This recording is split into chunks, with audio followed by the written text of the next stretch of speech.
بسم اللہ الرحمن الرحیم۔ عورتیں اعتکاف کیسے کریں؟ عورت کے اعتکاف کے لیے کن شرائط کا ہونا ضروری ہے؟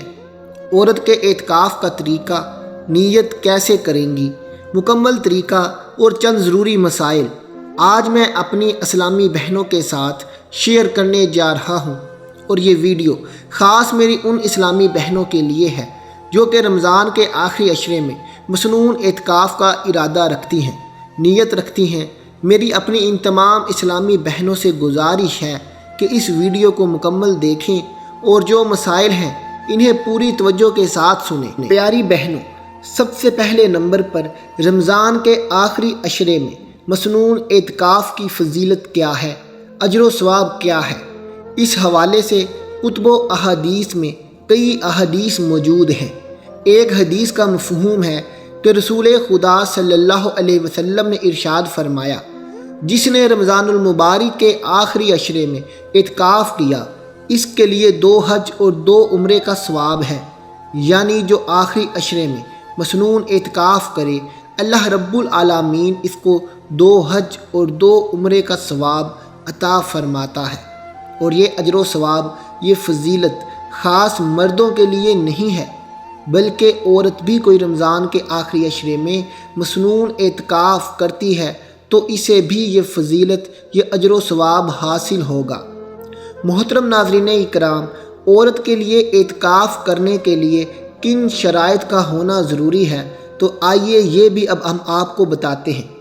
نمبر 1 پر اگر عورت شادی شدہ ہے، اگر کوئی اسلامی بہن شادی شدہ ہے تو اس کے لیے یہ حکم ہے کہ وہ پہلے اپنے شوہر سے اجازت طلب کرے، یعنی وہ اپنے شوہر سے اجازت لے۔ اگر اس کا شوہر اس کو اجازت دے دے پھر وہ مصنون اعتکاف کرے، لیکن اگر اس کا شوہر اجازت نہ دے تو پھر وہ اس سے رک جائے۔ اگر وہ بغیر شوہر کی اجازت کے اعتکاف کرے گی تو ایسی عورت گناہ گار ہوگی۔ نمبر 2، پاک صاف ہونا، یعنی ہر قسم کی ناپاکی، حیض اور نفاس سے پاک ہونا یہ بھی شرط ہے، کیونکہ اگر ناپاک ہوگی تو اس کے لیے روزہ رکھنا جائز نہیں ہے۔ جب روزہ رکھنا جائز نہیں ہوگا تو اس کے لیے روزہ بھی شرط ہے۔ یاد رکھیے گا، اگر کوئی رمضان المبارک کے آخری عشرے میں مصنون اعتکاف کی نیت کرتا ہے، وہ کر رہا ہے یا کر رہی ہے، تو اس کے لیے روزہ رکھنا شرط ہے۔ اگر وہ روزہ نہیں رکھے گے تو مصنون اعتکاف نہیں کر سکتے۔ ہاں، اگر نفل اعتکاف کرنا چاہیں تو وہ آپ کر سکتی ہیں، ٹھیک ہے، تو اس کے لیے روزہ شرط ہے، اور روزہ اگر ٹوٹ جائے تو آپ کا اعتکاف بھی ٹوٹ جائے گا۔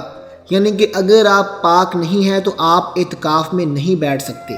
کیا اس کے لیے بالغ ہونا یا شادی شدہ ہونا یہ ضروری ہے؟ کیونکہ اکثر یہ بھی کہا جاتا ہے کہ نابالغ یا پھر غیر شادی شدہ کنواری لڑکی جو ہے وہ اعتکاف نہیں کر سکتی۔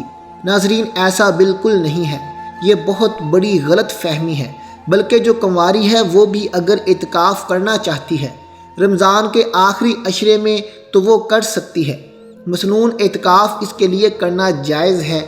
اور اسی طرح جو نابالغ لڑکی ہے، اگر وہ تمیز رکھنے والی ہے، سمجھدار ہے، لیکن بالغ نہیں بھی ہے، پھر بھی اس کے لیے اعتکاف کرنا جائز ہے، وہ کر سکتی ہے۔ اب اس کا طریقہ یہ ہے کہ دیکھیں، سب سے پہلے نمبر پر 20ویں روزے کا سورج غروب ہونے سے پہلے وہ اپنی بیت مسجد میں داخل ہو جائے اور رمضان المبارک کے آخری عشرے میں مصنون اعتکاف کی نیت کر لے۔ بیت مسجد یعنی جہاں پر وہ نماز پڑھتی ہے، گھر کے جس حصے میں، یعنی گھر کا جو کمرہ اور کمرے کا جو حصہ اس نے متعین کر رکھا ہے عبادت کے لیے، نماز کے لیے، وہ اس کی بیت مسجد ہے۔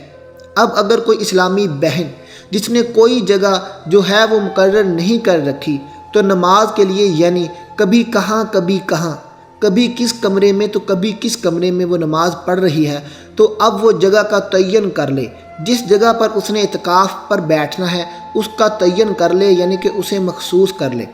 ناظرین، اعتکاف رمضان المبارک کی ایک خاص عبادت ہے جو مردوں کے ساتھ عورتوں کے لیے بھی مشروع ہوئی ہے، البتہ دونوں کے صنفی امتیاز کا لحاظ رکھتے ہوئے ان کے لیے چند ہدایت مختلف ہیں۔ حضرت عائشہ رضی اللہ تعالی عنہا سے روایت ہے کہ حضرت نبی کریم صلی اللہ علیہ وسلم رمضان کے آخری عشرے میں اعتکاف کرتے تھے، یہاں تک کہ اللہ نے آپ کو اٹھا لیا۔ آپ کے بعد آپ کی بیویاں بھی اعتکاف کرتی تھیں۔ عورت کو اعتکاف کرنے کے لیے اپنے شوہر سے اجازت لے کر ہی اعتکاف کرنا چاہیے۔ عورت نے گھر میں جو جگہ اعتکاف کے لیے مخصوص کی ہے اسی جگہ سے بلا عذر نکل جائے تو اسی طرح ان کا بھی اعتکاف فاسد ہو جائے گا، جس طرح مرد کا مسجد کی شرعی حدود سے بلا وجہ نکلنے سے اس کا اعتکاف فاسد ہو جاتا ہے، اعتکاف نہیں رہتا۔ ناظرین، عورت کے اعتکاف کا طریقہ یہ ہے کہ گھر میں جس جگہ وہ نماز پڑھتی ہو اسی جگہ یا کسی اور جگہ کو اعتکاف کے لیے مخصوص کر لے اور سوائے ضروری حاجات اس کے علاوہ اپنی جگہ سے باہر نہ نکلے، اور جب حاجت کے لیے نکلے تو حاجت پوری کرنے کے بعد وہ فوراً اپنی جگہ واپس آ جائے۔ پیاری بہنوں، دوران اعتکاف قرآن مجید کی تلاوت، ذکر و تسبیحات، نوافل وغیرہ جیسے مشاغل میں مصروف رہے، بلا ضرورت بات چیت سے احتراز کرے۔ کھانا پینا سونا اعتکاف کی جگہ ہی میں کرے۔ ضروری حاجات کے علاوہ نکلنے سے اعتکاف فاسد ہو جاتا ہے۔ اعتکاف کی حالت میں عورت اپنے گھر والوں کے لیے اپنے اعتکاف کی جگہ سے نکل کر سحری وغیرہ نہیں پکا سکتی اور نہ ہی باہر نکل کر گھر والوں کے ساتھ سحری و افطاری کر سکتی ہے۔ البتہ گھر میں اگر اور کوئی نہ ہو جو کھانا پکا سکے تو ضرورت کی وجہ سے اپنے اعتکاف کی جگہ میں ہی کھانا پکا سکتی ہے۔ بات چیت ہر وقت کی جا سکتی ہے، مگر اعتکاف کی جگہ میں رہتے ہوئے اور بلا ضرورت تفصیلی بات چیت سے احتراز کرتے ہوئے اہم گفتگو کرنے میں کوئی حرج نہیں، لیکن بلا وجہ نہ بولے، اس سے اعتکاف فاسد ہو جائے گا۔ ناظرین، اگر پورا کمرہ نماز کے لیے مختص ہے تو اس میں اعتکاف درست ہے، اور اگر کمرہ نماز کے لیے مختص نہیں ہے تو پہلے پورے کمرے کو نماز کے لیے نیت کر کے مختص کریں، تب اس میں اعتکاف درست ہوگا۔ ناظرین، اعتکاف کے لیے جگہ متعین کرنے کے بعد تغیر و تبدل جائز نہیں ہے۔ اندر ہو یا باہر ہو، بہتر یہ ہے کہ برآمدہ وغیرہ کا تعین کیا جائے یا پنکھے وغیرہ کا انتظام کر لیا جائے۔ ناظرین، اعتکاف کی شرائط کیا ہیں؟ آئیے اپنی اسلامی بہنوں کو اب اعتکاف کی شرائط بتاتے ہیں۔ نمبر 1، اعتکاف کے لیے مسلمان ہونا ضروری ہے، کافر کا اعتکاف نہیں ہے۔ نمبر 2، عاقل ہونا، مجنون کا اعتکاف نہیں ہے۔ بالغ ہونا اس پر شرط نہیں، اس لیے نابالغ سمجھدار بچہ بھی اعتکاف کی نیت سے بیٹھ سکتا ہے۔ نمبر 3، جنابت سے پاک ہونا، ناپاک شخص کا مسجد میں داخلہ ممنوع ہے، اسی لیے وہ اعتکاف میں بھی نہیں بیٹھ سکتا، اور عورت بھی اسی طرح ہی ہوگی۔ نمبر 4، اعتکاف کی نیت کرنا، بلا نیت مسجد میں اعتکاف بیٹھنے سے اعتکاف نہ ہوگا اور عورت بھی ایسے ہی کرے گی۔ نمبر 5، جس جگہ اعتکاف بیٹھے وہ جگہ شرعی مسجد ہو۔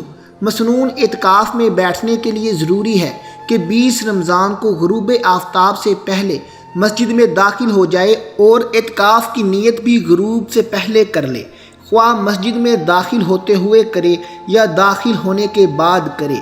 اگر غروب کے بعد مسجد میں داخل ہوا یا مسجد میں پہلے سے موجود تھا مگر نیت غروب کے بعد کی تو یہ اعتکاف مسنون نہ ہوگا، مستحب ہو جائے گا، اس لیے کہ پورے عشرے کا اعتکاف نہ ہوا۔ اللہ سے دعا ہے کہ ہمیں نیک اعمال کرنے اور نیکی کے راستے پر چلنے کی توفیق عطا فرمائے، آمین ثم آمین۔ آخر میں تمام دوستوں سے گزارش ہے کہ ویڈیو کو لائک کر دیں اور چینل کو سبسکرائب کر دیں۔ ملتے ہیں اگلی ویڈیو کے ساتھ، تب تک کے لیے اللہ حافظ۔